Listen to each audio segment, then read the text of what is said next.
오늘 함께 나눌 하나님 말씀은 구약성경 신명기 2장 16절부터 37절까지 말씀입니다. 구약성경 신명기 2장 16절부터 37절까지 말씀입니다. 다 찾으셨으면 한 목소리로 함께 봉독하도록 하시겠습니다. 모든 군인이 사망하여 백성 중에서 멸망한 후에 여호와께서 내게 말씀하여 이르시되 내가 오늘 모압 변경 아르를 지나리니 암몬 족속에 가까이 이르거든 그들을 괴롭히지 말고 그들과 다투지도 말라. 암몬 족속의 땅은 내가 내게 기업으로 주지 아니하리니 이는 내가 그것을 룻 자손에게 기업으로 주었습니다. 이곳을 르바임 땅이라 하였나니 전에 르바임이 거주하였으며 암몬 자손은 그들을 삼순밈이라 일컬었으며 그 백성은 아낙 자손과 같이 강하고 많고 키가 컸으나 여호와께서 암몬 족속의 앞으로 그들을 멸하셨으므로 암몬 족속이 대신하여 그 땅에 거주하였으니 마치 세일에 거주한 에서 자손 앞에 호리 사람을 멸하심과 같으니 그들이 호리 사람을 쫓아내고 대신하여 오늘까지 거기 거주하였으며 또 갑돌에서 나온 갑돌 사람이 가사까지 각촌에서 거주하는 아유 사람을 멸하고 그들을 대신하여 거기에 거주하였느니라. 너희는 일어나 행진하여 아르논 골짜기를 건너라. 내가 헤스본 왕 아모리 사람 시돈과 그의 땅을 내 손에 넘겼은즉 이제 더불어 싸워서 그 땅을 차지하리라. 오늘부터 내가 천하 만민이 너를 무서워하며 너를 두렵게 하리니 그들이 내 명성을 떨고 떨며 너로 말미암아 근신하리라 하셨느니라. 내가 그 대목 강야에서 헤스본 왕 시돈에게 사자를 보내어 평화의 말로 이르기를 나를 내 땅으로 통과하게 하라. 내가 큰 길로만 행하고 좌로나 우로나 치우치지 아니하리라. 너는 돈을 받고 양식을 팔아 내가 먹게 하고 돈을 받고 물을 주어 내가 마시게 하라. 나는 걸어서 지날 뿐인즉 세일에 거주하는 에서 자손과 아래에 거주하는 모압 사람이 내게 행한 것 같이 하라.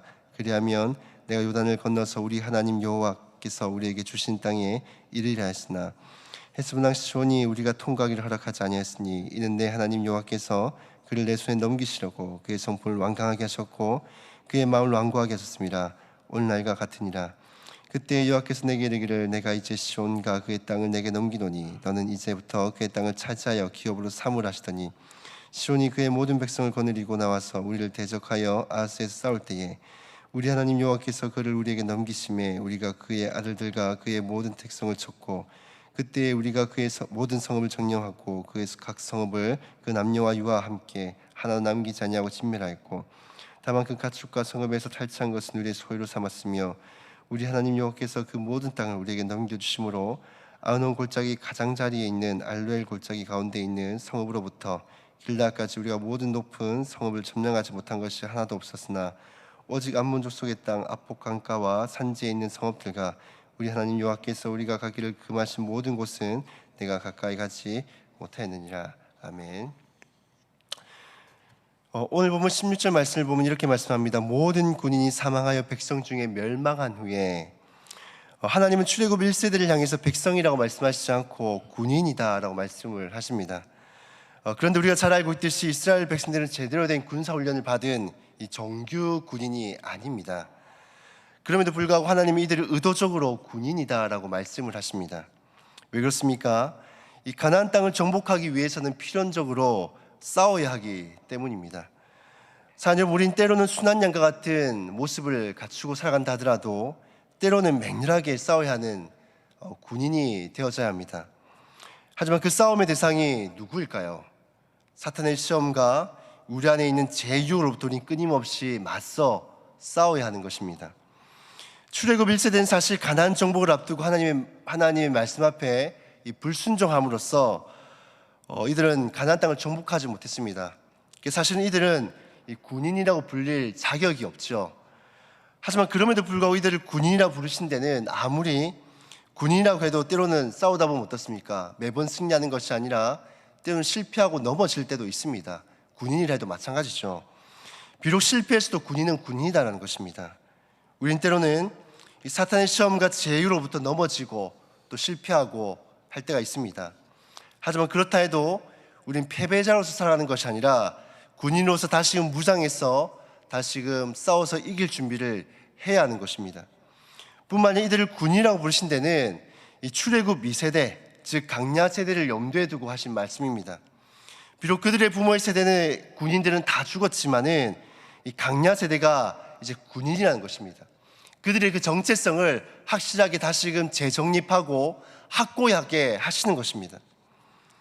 그러므로 이제는 가나안 땅을 정복하여서 싸울 준비를 하라는 것입니다. 그리고 또 출애굽 1세대가 다 사망했다는 것을 오늘 본문 소두에 말씀하고 있는 이유가 있습니다. 이 경험 많은 부모의 세대들이 다 죽었다는 것은 이제 출애굽 2세대가 직접적으로 의지할 만한 대상이 없다라는 것을 알려주고 있는 것입니다. 그렇다면 이제 누구를 바라보고 의지해야 될까요? 바로 하나님만 바라보고 의지하게 하기 위해서입니다. 뿐만 아니라 불순종의 세대가 다 죽음으로써 이 가나안 땅은 이 불순종의 세대가 아니라 오직 순종으로만 들어갈 수 있다는 것을 명확하게 이것을 확고하게 보여주고 있는 것입니다. 자, 이제 출애굽 1세대가 다 죽고 이제 의지할 대상이 없는 이 2세대를 향해서 모세는 이런 말씀을 합니다. 16절부터 쭉 보시면 이 모압과 암몬 자손과 또 에서의 그 땅에 대해서 쭉 일컬어 갑니다. 그러면서 그 땅을 지날 때에 그들과 다툴지 말라고 말씀하시면서 모압과 암몬과 에서 자손들이 그 땅을 어떻게 얻게 되었는지에 대해서도 말씀을 합니다. 20절 말씀에 보면 이곳도 르바임의 땅이라 하였나니 전엔 르바임이 거기 거주하였으며 암몬 족속은 그들을 삼순밈이라 일컬었으며 21절 그 백성이 아낙 자손과 같이 강하고 많고 키가 컸으나 여호와께서 암몬 족속 앞으로 그들을 멸하셨으므로 암몬 족속이 대신하여 그 땅을 거주하였으니 이 암몬 족속들이 현재 점유하고 살고 있는 땅이 삼순밈이죠. 그들의 말로 과거에는 르바임이라는 족속들이 살았던 땅입니다. 이 땅 이름도 르바임이었는데 이 르바임 사람들에 대해서 이야기를 하기를 아낙 자손처럼 키도 크고 또 수요도 많고 아낙 자손 못지않게 굉장히 강대했다라고 말을 합니다. 그럼에도 불구하고 이런 곳을 그들이 어떻게 점령을 했다 말씀을 합니까? 하나님께서 그들을 멸하셨다라고 말씀합니다. 그러니까 암몬 자손이 그들이 가진 어떤 힘과 능력으로 이 땅을 점령한 것이 아니라 하나님께서 멸하셨으므로 그들이 얻게 되어진 땅이다 라는 것을 이것을 강조하고 있는 것입니다. 뿐만 아니라 모압도 마찬가지죠. 에서도 마찬가지입니다. 에서도 세일산이 그들이 거점을 두고 살아가게 된 이유가 홀이라는 족속이 그 땅을 살고 있었는데 홀이를 몰아낸 것도 역시 마찬가지입니다. 하나님께서 그들을 멸하셨기 때문에 에서가 그 땅을 점령하며 살 수 있게 되어졌다는 것을 강조하고 있는 것입니다. 이와 같은 내용들을 계속해서 강조하고 있는 이유가 무엇일까요? 이 루세의 후손인 암몬과 모압은 사실은 우리의 기억 속에서는 굉장히 멀어져 있는 사람들입니다. 이 언약의 후손들도 아니고 언약의 후손에서 크게 멀어져 있는 사람들이죠. 이 역사 속으로도 우리가 기억 속으로도 굉장히 멀어진 사람들인데 그럼에도 불구하고 하나님이 잊혀진 그들을 향해서 룩과했던 언약들을 여전히 기억하고 계시고 이 언약을 온전히 성취해 가심을 보여주고 계신 것입니다. 그러므로 하물며 아브라함의 언약 자손인 그들에게 했던 약속들을 하나님께서 안 지키시겠냐는 것입니다. 룻의 후손인 암몬과 이 모압과 또 그 에서와 했던 그 약속들도 하나님께서 이게 어기지 않고 잊지 않으시고 지키셨는데 하물며 아브라함의 언약 자손인 그들에게 했던 그 약속들을 지키지 않겠느냐는 것을 강조하고 있는 것입니다. 뿐만 아니라 아무리 아낙 자손처럼 강한 자들이 있다 할지라도 하나님이 함께 하시면 암몬 자손 르바임 땅을 정복한 것처럼 이 에서가 이 세일산을 정복한 것처럼 이스라엘 백성들은 아낙 자손이 있는 가나안 땅을 정복할 수 있음을 보여주고 계신 것입니다. 사랑 여러분, 하나님은 언약을 지키신 신실하신 분이십니다. 우리가 설령 기억하지 못했던 이 기도의 제목이라 할지라도요, 하나님은 그 기도의 제목들을 다 기억하고 있습니다. 너는 내게 부르짖으라 내가 내게 응답하겠고 내가 알지 못한 크고 귀한 법들을 내게 보이리라 말씀하신 것처럼 우리가 기도하고 때로는 그 기도했던 것을 잊어버리고 망각하고 지나간다 할지라도 때로는 하나님은 그 기도의 제목들을 기억하고 계시다가 뜬금없이 이것들을 응답하실 때가 있습니다. 그만큼 하나님은 우리의 그 작은 기도조차도 잊지 않으시고 이 언약들을 기억하시면서 이것을 응답하시는 분이심을 믿으시길 바랍니다. 뿐만 아니라 우리가 하나님을 의지하고 붙들며 나아갈 때에 우리는 사탄의 시험과 이 제유혹들을 능히 이길 수가 있는 것입니다. 나의 힘으로 나의 능력으로 이겨나가는 것이 아니라 어떻게 이겨난다고요? 하나님을 붙들므로써 이걸 이겨나갈 수 있다는 것입니다.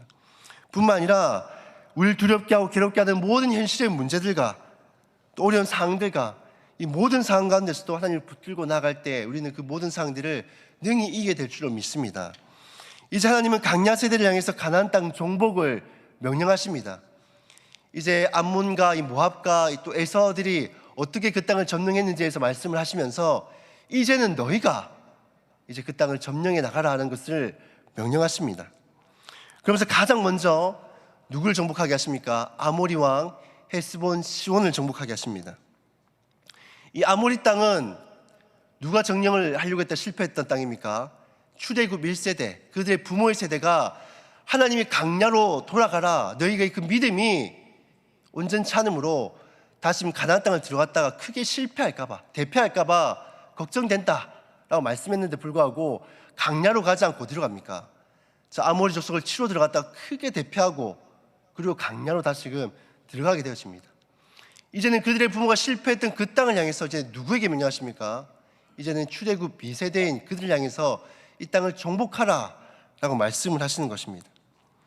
이 출애굽 1세대는 10가지 재앙도 보았고, 홍해가 갈라지는 것도 보았고, 이 마라 있을 물이 단물이 되는 것도 경험했고, 또 반석이 쪼개져서 물이 나오는 것도 경험했습니다.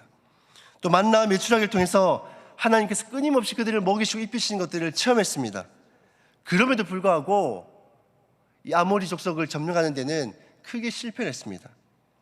하지만 출애굽 2세대는 오히려 이런 체험적인 신앙이 없음에도 불구하고 이 전쟁의 산을 붙들고 승리하는 것을 보게 되어집니다. 왜 그럴까요? 이들은 비록 체험적인 신앙은 많지 않지만은 그들의 부모의 세대로부터 율법을 통해 어릴 때부터 하나님의 말씀을 들어왔고, 또 자신들의 그 신앙을 그 물법 가운데, 말씀 가운데 세워나간 세대이기 때문입니다. 그래서 체험적인 신앙이 중요하지 않다는 것은 아니지만, 이 하나님의 말씀의 반석에 세운 그 믿음보다, 그 신앙보다 훨씬 우월할 수는 없다는 것입니다. 우린 때로는 과거 이런 사람들이 있었습니다. 막 어디 집회한다라고 하면은 그 집회만을 막 찾아다니시는 분들이 있었어요. 또 어디 기도원이다 하면은 기도원을 막 끊임없이 찾아다니시는 분들이 있었습니다. 물론 그것이 나쁘다는 것이 아닙니다. 체험적인 신앙들이 우리는 신앙생활에는 꼭 필요합니다. 하지만 그것만이 전부라 생각하고 그것만을 붙들며 살아가는 사람들이 있습니다. 하지만 그렇게 살아가서는 안 되라는 것이죠. 우리의 신앙은 체험적인 그 신앙보다도 어디에서요? 하나님의 그 말씀 위에 우리의 그 신앙을 다져나갈 때 더 훨씬 견고하게 세워져 나갈 수가 있다는 것입니다. 그러면 우리는 하나님의 말씀 위에 우리의 그 믿음을 세워나갈 때 우리는 날마다 승리하며 살아갈 수가 있게 되는 것입니다. 자, 여러분, 오늘 말씀을 통해 하나님은 우리를 군인이다 라고 말씀합니다. 군인 싸워야 할 때 싸워야 하고 또 이겨야 합니다. 여기는 우리 모두가 다 군인으로서 이 사탄의 시험과 또 죄의 유혹 앞에, 또 삶의 고난과 그 어려움 앞에 하나님을 붙들고 말씀을 의지함으로 날마다 이기며 승리하는 저와 여러분들 다 되시기를 주님의 이름으로 축복합니다. 이 시간 우리가 말씀을 함께 기억하면서 우리가 기도하며 나아갔으면 좋겠습니다. 첫 번째로는 이 사탄의 시험과 죄의 유혹 앞에 날마다 승리하는 삶을 살아갈 수 있게 도와주시옵소서. 하나님을 붙들므로 또 하나님의 말씀에 순종함으로 이러한 유혹들로 이길 수 있게 도와주십시오. 그리고 쭉 기도의 제목대로 기도하시다가 이 4월 10일 날 우리 총선이 지금 얼마 남지 않은 가운데 있습니다. 하나님의 은혜가 이 가운데 있을 수 있게 도와주시옵소서라고 우리 기도하시고 개인의 제목으로 기도하신 후에 자유롭게 돌아가도록 하시겠습니다. 기도하시겠습니다.